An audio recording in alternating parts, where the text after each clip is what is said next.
বিচার প্রতিরোধে নাসির এবং তামিমার এবং ডিভোর্স জালিয়াতির প্রতিরোধে নাসির এবং তামিমার শাস্তির জন্য আজকে আমরা মানববন্ধন করি। আমরা মূলত পুরুষ অধিকার নিয়ে কাজ করি দীর্ঘদিন ধরেই, এবং এই ঘটনাটা যখন প্রথম ভাইরাল হয় তখন আমরা রাকিবের সাথে যোগাযোগ করি, তার কাছে ডকুমেন্টগুলো নেই এবং তাকে আমরা সহায়তা করার জন্য প্রতিশ্রুতি দিই।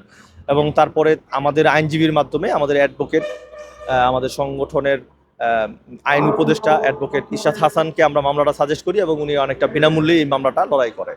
তো এই মামলাটা আমাদের জন্য ইম্পর্টেন্ট, কারণ আমরা চাই এই ধরনের ঘটনাগুলো পুনরাবৃত্তি না ঘটুক। এবং এই মামলার বাইরেও প্রচুর প্রবাসীর স্ত্রীরা তাদেরকে ডিভোর্স পরিপূর্ণ না দিয়ে পালিয়ে গেছে, চলে গেছে, এরকম রিপোর্ট আমাদের কাছে আছে। এবং আমরা সার্বিকভাবে চাই যে যারা ডিভোর্স জালিয়াতি করে, যারা ব্যভিচার পরক্রিয়া করে, আপনারা জানেন ব্যভিচার বা পরক্রিয়ার ক্ষেত্রে নারীর কোনো শাস্তির বিধান নাই। তো সেক্ষেত্রে আমরা চাই যে নারীকেও এই আইনটাকে সংশোধন করে শাস্তির আওতায় আনা হোক। এই উদ্দেশ্যে আমরা একটা মানববন্ধন করছি। এবং যেহেতু আমরা দেখতেছি নাসির এবং তামিমার ঘটনায় পিবিআই রিপোর্ট অনুযায়ী তারা পরিপূর্ণভাবে যে নিয়ম অনুযায়ী ডিভোর্স করে, সেই ডিভোর্সটা তারা করে নাই, জাল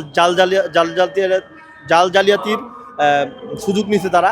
তাদেরকে একটা শাস্তি দিলে অন্য অন্য যারা পুরুষরা এই ধরনের মামলাগুলো করতে ভয় পাচ্ছে বা বিচার পাবে না বলে মনে করছে, তারাও আগ্রহী হবে এবং তারা একটা কনফিডেন্স পাবে যে এই ধরনের ভিকটিম যারা আছে পুরুষ, তারা মামলা করতে পারবে অপরাধীদের বিরুদ্ধে। বুঝতে পারছেন? আচ্ছা, এই নাসির তামিমার থেকে কি শিক্ষা নেবে বাকি পুরুষ এবং নারীরা?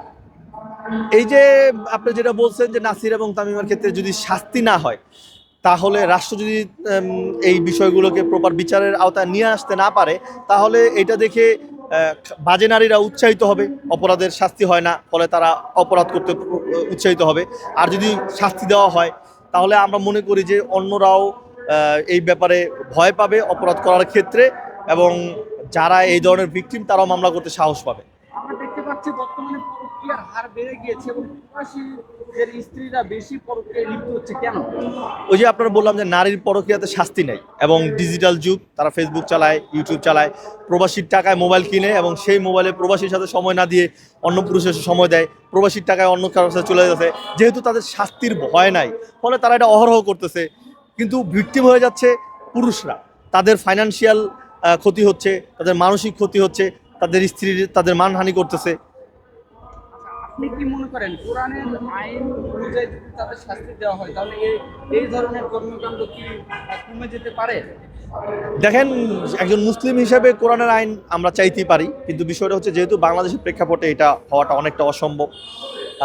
তবুও যদি প্রচলিত আইনটাকেও লজিক্যালি করা হয়, ইনলজিক্যাল না, আপনার ব্যালেন্স তৈরি করা হয় যে ন্যায় বিচারের ভিত্তিতে, তাও হয়ে যেত। এবং কোরআন বা আল্লাহর আইন কিন্তু ন্যায় বিচারের ভিত্তিতে, ঠিক না? তো এখানে যদি ন্যায় বিচারের ভিত্তিতে একটা আইন করা হয়, সেক্ষেত্রে অবশ্যই অপরাধ কমে আসবে। কিন্তু এখানে বৈষম্যমূলকভাবে আইন করা আছে, নারীকে প্রিভিলেজ দেওয়া আছে, পুরুষের ক্ষেত্রে পুরুষকে গিলটি বা অপরাধী হিসেবে প্রমাণ করার জন্য সমস্ত আইনি কাঠামো তৈরি করা আছে। আচ্ছা, একজন ক্রিকেটার হয়ে কিভাবে পারে অন্যের ভয়েস? দেখুন, এখানে ক্রিকেটার বা অন্য কোনো বিষয় না, সেলিব্রিটি বিষয় না, বিষয় হলো নৈতিকতা। যার নৈতিকতা ঠিক নেই সে অনেক কিছু করতে পারে। এবং নাসির এবং তামিমার যদি কনফিডেন্স দেখেন, তাদের মধ্যে এই ব্যাপারে বিন্দু পরিমাণ গিল্টি বোধ নাই, ফলে এটা আলোচনা করে আমাদের লাভ নেই। এখানে নাসির এবং তামিমাও আমাদের জন্য মূল আলোচ্য বিষয় না। আমরা চাচ্ছি যে সমস্ত এই ধরনের অপরাধ যারা আছে তাদের শাস্তির আওতায় আসুক। ব্যক্তি নাসির এবং তামিমার প্রতি আমাদের কোনো আক্রোশ নাই, আমরা এই অপরাধ যারা করতেছে তাদের বিরুদ্ধে। যে সকল নারীরা পরকীয়ায় লিপ্ত তাদেরকে কি বার্তা দিতে চাচ্ছে?